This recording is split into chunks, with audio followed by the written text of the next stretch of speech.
4 ವರ್ಷಗಳ ಈ ಇತಿಹಾಸದಲ್ಲಿ ಸುಮಾರು ಬೆಂಗಳೂರಲ್ಲಿ 10 ಲಕ್ಷ ಮಂದಿ, ಬೆಳಗಾವಿಯಲ್ಲಿ 20 ಲಕ್ಷ ಮಂದಿ, 2012 ಡಿಸೆಂಬರ್ 7ನೇ ತಾರೀಕು ಮುಖ್ಯಮಂತ್ರಿ ಜಗದೀಶ್ ಶೆಟ್ಟರ್ ಇದ್ದಾಗಿದ್ದುಕೊಂಡು ಇಲ್ಲಿವರೆಗೂ ನಿರಂತರ ಹೋರಾಟ ಮಾಡ್ತಾರೆ.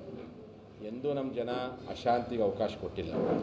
ಅದೇ ರೀತಿ ಸರ್ಕಾರಗಳು ಆಯಾ ಸಂದರ್ಭದಲ್ಲಿ ನಮ್ಮ ಹೋರಾಟಕ್ಕೆ ಗೌರವ ಕೊಡುವಂಥ ಕೆಲಸವನ್ನು ಮಾಡ್ತಾರೆ ಎಂದು ಹೊರತು ಯಾವ ಸರ್ಕಾರಗಳು ಸಹ ನಮ್ಮ ಮೇಲೆ ಕೇಸ್ ಹಾಕುವಂತಹ ಪ್ರಯತ್ನವನ್ನು ಯಾವ ಸರ್ಕಾರಗಳು ಮಾಡಿಲ್ಲ. ನಮ್ಮ ರಾಜ್ಯದ ಮುಖ್ಯಮಂತ್ರಿ ಸಿದ್ದರಾಮಯ್ಯ ನೇತೃತ್ವದ ಸರ್ಕಾರ ಹೊಸದಾಗಿ ಬಂದ ಮೇಲೆಯೂ ಸಹ ನಾವು ಸುಮಾರು 12 ಜಿಲ್ಲೆಗಳಲ್ಲಿ 9 ತಿಂಗಳ ಕಾಲ ಇಡೀ ರಾಜ್ಯದ ಎಲ್ಲ ಹೆದ್ದಾರಿಗಳನ್ನು ಬಂದ್ ಮಾಡಿ ದೇವರ ಪೂಜೆಯೊಂದಿಗೆ ಹೋರಾಟ ಮಾಡಿದಾಗ ಸಹ ಯಾವುದೇ ರೀತಿಯಾಗಿರ್ತಕ್ಕಂಥ ದಬ್ಬಾಳಿಕೆ, ದೌರ್ಜನ್ಯ ಯಾವುದೂ ಆಗಿಲ್ಲ. ಎಂದೂ ನಾವು ಅಶಾಂತಿಗೆ ಅವಕಾಶವೇ ಕೊಟ್ಟಿಲ್ಲ. ಆದರೆ ನಿನ್ನೆ ಸುವರ್ಣ ವಿಧಾನಸೌಧಕ್ಕೆ ಮುತ್ತಿಗೆ ಹಾಕಬೇಕು ಅಂತ ವಿಚಾರ ಕೈಗೊಂಡಾಗ ಆ ಸಂದರ್ಭ ಯಾಕೆ ಬಂತಂದರೆ 18 ತಿಂಗಳ ನಮ್ಮ ಹೋರಾಟದಲ್ಲಿ ನಮ್ಮ ಮುಖ್ಯಮಂತ್ರಿಗಳು ನಮ್ಮ ಮನವಿಗೆ ಸ್ಪಂದನೆ ಮಾಡದೇ ಇರೋ ಕಾರಣಕ್ಕೋಸ್ಕರವಾಗಿ 18ನೇ ತಾರೀಕು ಅಕ್ಟೋಬರ್ ತಿಂಗಳಲ್ಲಿ ನಡೆದಂಥ ಮುಖ್ಯಮಂತ್ರಿಗಳ ಕಚೇರಿಯಲ್ಲಿ ನಮ್ಮ ನ್ಯಾಯಯುತವಾದಂಥ ಹಕ್ಕುಗಳನ್ನು ಸರಿಯಾಗಿ ಸ್ಪಂದನೆ ಮಾಡದ ಕಾರಣಕ್ಕೋಸ್ಕರವಾಗಿ ನಮ್ಮ ಉತ್ತರ ಕರ್ನಾಟಕ, ನಮ್ಮ ಬೆಳಗಾವಿ, ನಮ್ಮ ಸುವರ್ಣಸೌಧ ನಾವು ನಮ್ಮ ಹಕ್ಕನ್ನು ಕೇಳಬೇಕು ಅನ್ನೋ ಉದ್ದೇಶಕ್ಕೆ 18 ತಿಂಗಳ ಕಾಲ ನೀವೆಲ್ಲ ಮಾಧ್ಯಮದವ್ರಿಗೆ ಪ್ರಶ್ನೆ ಮಾಡ್ತಿದ್ರಿ. BJP ಸರ್ಕಾರದ ಉಗ್ರ ಹೋರಾಟ ಮಾಡ್ತಿದ್ರಿ, ಈ ಸರ್ಕಾರ ಬಂದಾಗ ನೀವು ಯಾವುದೂ ಹೋರಾಟ ಮಾಡ್ತಾರೆ ಅಂತೇಳಿ. ಹಾಗಾಗಿ ಒಂದು ಉಗ್ರ ಹೋರಾಟ ಮಾಡಬೇಕು, ಅದು ವಿಧಾನಸೌಧಕ್ಕೆ ಮುತ್ತಿಗೆ ಹಾಕಿ ನಮ್ಮ ನ್ಯಾಯವನ್ನು ಕೇಳಬೇಕನ್ನೋ ಉದ್ದೇಶಕ್ಕೋಸ್ಕರ ಹೋರಾಟ ಕರೆ. ಆದರೆ ಸುಮಾರು 15-20 ದಿನಗಳಿಂದ ನಾವು ಈ ಜಿಲ್ಲೆಯಾದ್ಯಂತ ತಾಲೂಕು ಮಟ್ಟದಲ್ಲಿ ಸಭೆಗಳು ಮಾಡುವಂಥ ಸಂದರ್ಭದಲ್ಲಿ ನಮ್ಮ ಪದಾಧಿಕಾರಿಗಳಿಗೆ, ಅದು ತಾಲೂಕು ಮಟ್ಟದಲ್ಲಿ ಹಿಡ್ಕೊಂಬಿಟ್ಟು, ಗ್ರಾಮ ಘಟಕ ಹಿಡ್ಕೊಂಬಿಟ್ಟು, ಜಿಲ್ಲಾ ಮಟ್ಟದ, ರಾಜ್ಯ ಮಟ್ಟದ ಪದಾಧಿಕಾರಿಗಳಿಗೆ, ನಮ್ಮ ಜನಪ್ರತಿನಿಧಿಗಳಿಗೆ ಪೊಲೀಸ್ ಇಲಾಖೆಯವರು ಫೋನ್ ಮಾಡುವಂಥದ್ದು, ಭಾಳಷ್ಟು ಅವರಿಗೆ ಬೆದರಿಸುವ ಪ್ರಯತ್ನ ಮಾಡಿದ್ವಿ. ಆದರೂ ನಮ್ಮ ಜನರಿಗೆ ನಾವು ಹೇಳಿದ್ವಿ, ಶಾಂತಿಗೆಯಿಂದನೇ ನಾವು ಹೋರಾಟ ಮಾಡಿ ಅವ್ರು ಮನವೊಲಿಸ್ತೀವಿ ಪೊಲೀಸ್ ಅಧಿಕಾರಿಗಳನ್ನು.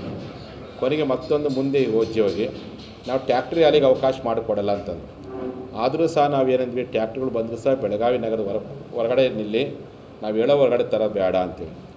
ಕೊನೆಗೆ ಜಿಲ್ಲಾಧಿಕಾರಿಗಳು ಆದೇಶ ಹೊರಡಿಸ್ಬಿಟ್ರು. ಏಕಾಏಕಿ 54 ಪ್ರೊಟೆಸ್ಟ್ಗಳು ಇದ್ದಾಗೂ ಸಹ ಕೇವಲ ಲಿಂಗಾಯತ್ ಪಂಚಮಸಾಲಿ ಹೋರಾಟಕ್ಕೆ ಬರುವಂಥ ವಾಹನಗಳನ್ನು, ದ್ವಿಚಕ್ರ ವಾಹನಗಳನ್ನು ನಾವು ತಡೆ ಹಿಡಿತೀವಿ ಅಂತೇಳಿ. ಅದು ಸಂವಿಧಾನಕ್ಕೆ ಮಾಡಿದಂಥ ಅವಮಾನ, ಪ್ರಜಾಪ್ರಭುತ್ವ ಕಗ್ಗೋಲೆ ತಿಳ್ಕೊಂಡು ನಾವು ಹೋರಾಟ ಮಾಡಿದ್ವಿ. ನಮ್ಮ ಶಾಸಕರು ಒಳಗಡೆ ಹೋರಾಟ ಮಾಡಿದ್ರು. ಆಗ ಮುಖ್ಯಮಂತ್ರಿಗಳು ಅವಕಾಶ ಮಾಡಿಕೊಟ್ರು. ಜಿಲ್ಲಾಧಿಕಾರಿಗಳು ಮತ್ತೊಂದು ಆದೇಶ ಮಾಡಿದ್ರು. ಅವರ ಮಾತಿಗೆ ಬೆಲೆ ಕೊಟ್ಟು ನಮ್ಮ ಕೊಂಡಸ್ಕೊಪ್ಪದ ಜಾಗದಲ್ಲಿ ಬೃಹತ್ ರ್ಯಾಲಿ ಮಾಡಿಕೊಂಡು ಮುಖ್ಯಮಂತ್ರಿ ಒತ್ತಡ ಹಾಕುವ ತೀರ್ಮಾನ ಮಾಡಾಗ ಅಲ್ಲಿ ಲಕ್ಷಾಂತರ ಸಂಖ್ಯೆಯಲ್ಲಿ ಪಂಚಮಸಾಲಿ ಕೂಡುವಂಥ ಸಂದರ್ಭದಲ್ಲಿ ಬರುವಂಥ ವಾಹನಗಳಿಗೂ ಭಾಳ ಅಡೆತಡೆ ಉಂಟು ಮಾಡಿದ್ರು. ಆದರೂ ನಾವು ಸಹನೆ ಕಳ್ಕೊಳ್ಳಿಲ್ಲ. ಇಲ್ಲ ನೀವು ಟ್ಯಾಕ್ಟ್ರಿ ಅಲ್ಲಿ ಬಂದ್ ಮಾಡೋಕ್ಕೆ ಸ್ವಾಮೀಜಿ ಅಂತಂದು ಆಯ್ತಪ್ಪ ಅಂತ ಅದನ್ನು ಸಹ ನಾವು ಅವ್ರ ಮಾತಿಗೆ ಬೆಲೆ ಕೊಟ್ಟು ಕೊನೆಗೆ ನಾವು ರ್ಯಾಲಿ ಮಾಡುವಂಥ ಸಂದರ್ಭದಲ್ಲಿ ಮುಖ್ಯಮಂತ್ರಿಗಳು ನಮಗೆ ಸ್ಪಂದನೆ ಮಾಡಿಲ್ಲ ಅನ್ನೋ ಕಾರಣಕ್ಕೋಸ್ಕರವಾಗಿಯೇ ಮುಖ್ಯಮಂತ್ರಿಗಳೇ ವೇದಿಕೆ ಬಂದು ಭರವಸೆ ಕೊಟ್ಬಿಡ್ಲಿ, ಅವರ ಸರ್ಕಾರದ ಸ್ಪಷ್ಟನೆ ಕೊಡಲಿ ಅನ್ನುವಂಥ ಒಂದು ಹಕ್ಕೊತ್ತಾಯ ಇತ್ತು. ಆ ಸಂದರ್ಭದಲ್ಲಿ ನಮ್ಮ ಆಗ್ರಹಕ್ಕೆ ಮಾಡಿದ ಮಾನ್ಯ ಮುಖ್ಯಮಂತ್ರಿಗಳು ಅವ್ರ ಪರವಾಗಿ 3 ಜನ ಮಂತ್ರಿಗಳನ್ನು ಕಳಿಸಿದ್ರು. ಸುಧಾಕರ್, ವೆಂಕಟೇಶು ಮತ್ತು ನಮ್ಮ ಸೋಷಿಯಲ್ ವೆಲ್ಫೇರ್ ಮಿನಿಸ್ಟರ್ ಮಾದೇವಪ್ಪ ಅವರು. ಬಂದಂಥ 3 ಜನ ಮಂತ್ರಿಗಳು ಸರ್ಕಾರ ನಿಮ್ಮ ಪರವಾಗಿದೆ, ನಿಮ್ಮ ಹಕ್ಕುಗಳನ್ನು ಈಡೇರಿಸಿ ನಾವು ಚರ್ಚೆ ಮಾಡ್ತೀವಂತ ಒಂದು ಒಳ್ಳೆಯ 2 ಮಾತು ಹೇಳ್ಬಿಟ್ಟಿದ್ರೆ ಅದು ನಮಗೆ ಎಷ್ಟೋ ಸಮಾಧಾನಕ್ಕಿತ್ತು. ಕೊನೆಯ ಪಕ್ಷ ನಾವು ಬಂದಿರತಕ್ಕಂಥದ್ದು ಮುಖ್ಯಮಂತ್ರಿಗಳು ನಿಮ್ಮನ್ನು 10 ಜನರ ಬರೋಕ್ಕೆ ಕೇಳ್ಯಾರ ಅಂತ ಅನ್ಬೇಕಾಗಿತ್ತು. ಅದನ್ನು ಅವ್ರು ಹೇಳೇ ಇಲ್ಲ. ಅವರು ನಿಮ್ಮ ಅಭಿಪ್ರಾಯ ಕೇಳಕ್ಕೆ ಬಂದೇವೆ ಅಂತ ಅಂದ್ಬಿಟ್ರು. ಯಾವ ರೀತಿಯಾಗಿ ಸೆಕ್ರೆಟರಿಗಳು ಬಂದು ಹೇಳ್ತಾರಲ್ಲ, ಒಂದು ರೀತಿ ದೂತರುಗಳು ಬಂದು ಹೇಳ್ತಾರಲ್ಲ, ಆ ರೀತಿಯಾಗಿ ನಿಮ್ಮ ಅಭಿಪ್ರಾಯ ಕೇಳಕ್ಕೆ ಬಂದೆ. ಅದನ್ನು ಸ್ವತಃ ಅವ್ರು ಮಾತಾಡೋ ಪ್ರತಿಯೊಂದು ಇಂಚು ವಿಡಿಯೋ ರೆಕಾರ್ಡ್ ನಿಮ್ಮೆಲ್ಲ ಮಾಧ್ಯಮಗಳಲ್ಲಿ ಬಂದೈತಿ. ಆಯ್ತಲ್ಲ, ನಿಮ್ಮಲ್ಲಿ ರೆಕಾರ್ಡ್ ಆಗೈತಿ. ಅಕಸ್ಮಾತ್ ಮಾದೇವಪ್ಪನವರು ಸ್ವಾಮೀಜಿ ನಿಮ್ಮ 10 ಜನ ಬರಲಿದ್ದರೆ ನಾನು ಲಕ್ಷ್ಮೀ ಅಕ್ಕ ಅವರೆಲ್ಲ ಕೂಡ್ಕೊಂಡೇ ಹೋಗ್ತಿದ್ವಿ, CM ಹತ್ರ ಚರ್ಚೆ ಮಾಡ್ಕೊಂಡು ಬರ್ತಿದ್ವಿ. ನಮ್ಮ ಜನರಿಗೆ ನಮ್ಮ ಗುರುಗಳನ್ನ ಕರೆದಾರಂತ ಸಮಾಧಾನ ಹಾಕಿತ್ತು.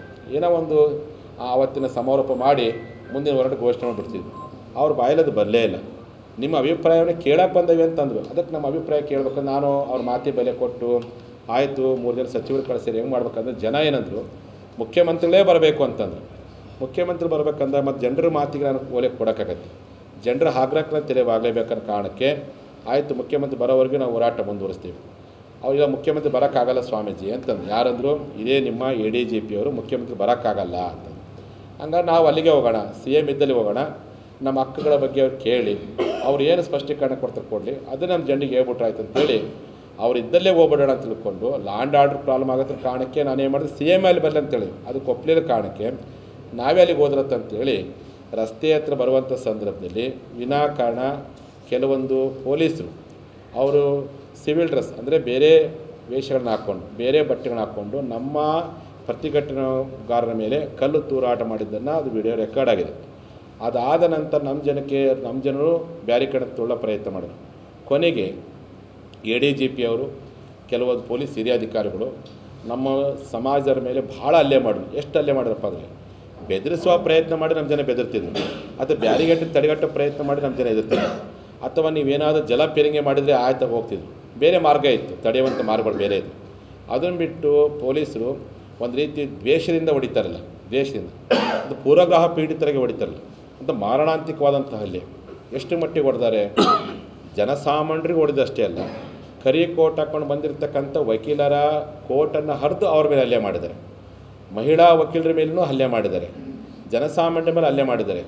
ಎಷ್ಟೋ ಜನರಿಗೆ ಹೃದಯವನ್ನೇ ಒಂದು ರೀತಿ ಘಾಸಿಗೊಳಿಸುವ ಹಾಗೆ ಅವ್ರಿಗೆ ಈಗ ಹಾಸ್ಪಿಟಲ್ ಆಗಿದ್ದಾರೆ ಶಿವಬಸಪ್ಪ ಕಾಪ್ಸಿ ಅಂತೇಳಿ ನಮ್ಮ ಮುಗುಳ್ಕೋಡ ತಾಲೂಕು ಅಧ್ಯಕ್ಷರು. ಅಂದರೆ ಹೃದಯಕ್ಕೆ ಚುಚ್ಚುವಾಗೆ ಹೊಡೆಯುವಂಥದ್ದು.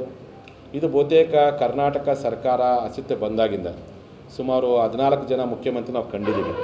ಹಿಂದೆ ಲಿಂಗಾಯತೇತರ ಮುಖ್ಯಮಂತ್ರಿಗಳು ರಾಜ್ಯವನ್ನು ಆಳಿದ್ದಾರೆ, ಲಿಂಗಾಯತರ ಮುಖ್ಯಮಂತ್ರಿಗಳು ರಾಜ್ಯ ಆಳಿದ್ದಾರೆ. ಯಾವ ಮುಖ್ಯಮಂತ್ರಿಗಳು ಸಹ ಈ ರೀತಿಯಾಗಿರ್ತಕ್ಕಂಥ ಮಾರಣಾಂತಿಕವಾದಂಥ ಹಲ್ಲೆ ಮಾಡೋ ಪ್ರಯತ್ನವನ್ನು ಯಾರೂ ಮಾಡಿಲ್ಲ. ಪೊಲೀಸ್ ಅಧಿಕಾರಿ ಇಷ್ಟೊಂದು ಮಾರಣಾಂತಿಕ ಹಲ್ಲೆ ಮಾಡೋಷ್ಟು ಮಟ್ಟಿಗೆ ಹಲ್ಲೆ ಮಾಡಿದ್ದು, ಲಾಠಿ ಏಟ್ ಕೊಟ್ಟಿದ್ದು ನಮಗೆ ಭಾಳ ಬೇಜಾರಾಯಿತು. ನಾವು ನಮ್ಮ ಮುಖ್ಯಮಂತ್ರಿ ಸಿದ್ದರಾಮಯ್ಯನವರ ಸರ್ಕಾರದ ಇಂತಹ ಘಟನೆಗಳನ್ನ ನಿರೀಕ್ಷೆ ಮಾಡಲಿಲ್ಲ. ಅವ್ರ ಬಗ್ಗೆ ಭಾಳ ಅಪಾರ ಗೌರವ ಇತ್ತು. ಚೆನ್ನಮ್ಮನ ಜಯಂತಿ ಮಾಡಿದರು, ಬಸವಣ್ಣ ಫೋಟೋಕ್ಕೆ ಆರ್ಡರ್ ಮಾಡಿದರು, ಬಸವಣ್ಣವ್ರನ್ನ ಈ ನಾಡಿನ ಸಾಂಸ್ಕೃತಿಕ ಭಾಳ ಅಭಿಮಾನ ಪಟ್ಟು ನಾನೇ ಅವ್ರನ್ನ ಭಾಳ ಸರಿ ಹಾಡು ಹೊಗಳ್ಬಿಟ್ಟಿದ್ದೆ ಅವ್ರ ಮೇಲಿನ ಅಭಿಮಾನಕ್ಕೆ. ಆದರೆ ಅದೇ ಮುಖ್ಯಮಂತ್ರಿಗಳ ಅವಧಿಯ ಸರ್ಕಾರದಲ್ಲಿ ಇಂಥ ದೊಡ್ಡ ಲಿಂಗಾಯತ ಸಮುದಾಯವನ್ನು ಟಾರ್ಗೆಟ್ ಮಾಡಿಕೊಂಡು ಇಷ್ಟೊಂದು ಅರೆಸ್ಟ್ಮೆಂಟ್ ಕೊಡೋ ಅವಶ್ಯಕತೆ ಏನಿತ್ತು? ಒಂದು ಮಾತು ಹೇಳ್ಬಿಡ್ಲಿ ಅವರು ಮುಖ್ಯಮಂತ್ರಿ, ನಮ್ಮ ಮೇಲೆ ದಬ್ಬಾಳಿಕೆ ಮಾಡೋದು, ದೌರ್ಜನ್ಯ ಮಾಡೋದು, ಈ ಕಾಲಹರಣ ಮಾಡುವಂಥದ್ದು, ಅಲಕ್ಷ್ಯ ಮಾಡುವಂಥದ್ದು, ನಮ್ಮ ಸಮುದಾಯದ ಶಾಸಕರಿಗೆ ಬೆದರಿಸುವಂಥದ್ದು, ಇದು ಮಾಡೋದಕ್ಕಿಂತ ಇಲ್ಲ ನನ್ನ ಸರ್ಕಾರದ ಅವಧಿಯೊಳಗೆ ನಿಮ್ಮ ಪಂಚಮಸಾಲಿಗಳ ಮೀಸಲಾತಿ ಬಗ್ಗೆ ಆಗಿರ್ಬೋದು, ಲಿಂಗಾಯತರ OBC ಮೀಸಲಾತಿ ಬಗ್ಗೆ ಯಾವುದೇ ಕ್ರಮ ಕೈಗೊಳ್ಳಲು ಸಾಧ್ಯವಿಲ್ಲ ಸ್ವಾಮೀಜಿ ಅಂತ ಹೇಳ್ಬಿಟ್ರೆ ನಮಗೂ ಗೊತ್ತಿಲ್ಲ. ನಾವೇನು ಮಾಡ್ತೀವಿ, ಹಳ್ಳಿ ಜನರ ಸಂಘಟನೆ ಮಾಡ್ತೀವಿ, ಮತ್ತು ದೇವರು ನಮ್ಗೆ ಏನು ಬುದ್ಧಿ ಕೊಡ್ತಾನೋ ಆ ಬುದ್ಧಿ ಪ್ರಕಾರ ಹೋರಾಟ ಮಾಡ್ತೀವಿ. ನಾವು ಶಾಂತಿಯುತವನ್ನ ಹೋರಾಟ ಮಾಡೋದಂತ ನಾವು ಎಂದೂ ಸಹ ನಮಗೆ ಅಶಾಂತಿ ಅನ್ನೋದೇ ಗೊತ್ತಿಲ್ಲ, ಹಿಂಸಾತ್ಮಕವಾದಂಥ ಘಟನೆ ಮಾಡಬೇಕಂತ ಗೊತ್ತಿಲ್ಲ. ವಿನಾಕಾರಣ ಪೊಲೀಸರು ಬೆಂಡ್ರೆಸ್ ಮೇಲೆ ಕಲ್ಲು ತೂರಾಟ ಮಾಡಿದ ಮೇಲೆ ನಮ್ಮ ಜನರಿಗೆ ಭಾಳ ಗೊಂದಲ ಬಂತು. ನಮ್ಮವರು ಬ್ಯಾರಿಕೇಡ್ ತೊಳಕ್ಕೆ ಪಟ್ಟರು, ಪೊಲೀಸರು ಲಾಠಿ ಛೇದ್ ಮಾಡಿ ಈ ರೀತಿಯ ದರ್ಜನೆ ಮಾಡ್ತಕ್ಕಂಥ ಬಹುತೇಕ ಬಸವಣ್ಣವ್ರ ಕಾಲದಲ್ಲಿ ಒಂದು ಲಿಂಗಾಯತರ ಮೇಲೆ ಭಾಳ ದೊಡ್ಡ ದೌರ್ಜನ್ಯ ಆಗಿತ್ತು. ಅವತ್ತು ಕೊಂಡಿ ಮಂಚಣ್ಣ ಮಂತ್ರಿ ಇದ್ದ, ಅವನು ಎಲ್ಲ ಶರಣರ ಮೇಲೆ ಭಾಳ ದೊಡ್ಡ ಹತ್ಯಾಕಾಂಡ ಮಾಡಿದ್ದಂತ ನಾವು ಇತಿಹಾಸದಲ್ಲಿ ಕೇಳಿದ್ವಿ. ಅದಾದಮೇಲೆ ರಂಗಾಚಾರ ಅಯ್ಯಂಗಾರ್ ಅಂತೇಳಿ 1830 ಇಸ್ವಿಯಲ್ಲಿ ಮೈಸೂರು ಮೇಲೆ ಲಿಂಗಾಯತರ ಹತ್ಯೆ ಮಾಡಿದ್ರು ಕೇಳಿದ್ವಿ. ಅದಾದ ಮೇಲೆ ಇಷ್ಟೊಂದು ಲಿಂಗಾಯತರ ಮೇಲೆ ದೌರ್ಜನ್ಯ ಮಾಡುವಂಥ ಮಾರಣಾಂತಿಕ ಹಲ್ಲೆ ಮಾಡತಕ್ಕಂಥ ಒಂದು ಅಪಖ್ಯಾತಿಗೆ ಇವತ್ತು ಸರ್ಕಾರ ಒಳಗಿರ್ತಕ್ಕಂಥದ್ದು ನಮಗೆ ನೋವಾಗಿದೆ. ಆ ಕಾರಣಕ್ಕೋಸ್ಕರವಾಗಿಯೇ ನಾನು ಮುಖ್ಯಮಂತ್ರಿಗಳಿಗೆ ಇಚ್ಛೆಪಡ್ತೀನಿ, ಸಮಾಜ ಬಾಂಧವರ ಮೇಲೆ ಭಾಳ ನಂಬಿಕೆ ಇಟ್ಟಿದ್ದು, ಪಕ್ಷದ ಮೇಲೆ ಗೌರವ ಇಟ್ಟಿದ್ದು. ಈ ರೀತಿಯ ಹಲ್ಲೆಯಿಂದ ಕೋಟ್ಯಾಂತರ ಲಿಂಗಾಯತರು, ಲಕ್ಷಾಂತರ ಪಂಚಮಸಾಲಿಗಳು ಕಣ್ಣೀರಾಗ್ತಾ ಇದ್ದಾರೆ. ಹಾಗಾಗಿ ಕೂಡಲೇ ಸರ್ಕಾರ ಈ ಬಗ್ಗೆ ಕ್ಷಮಾಪಣೆ ಕೇಳಬೇಕು.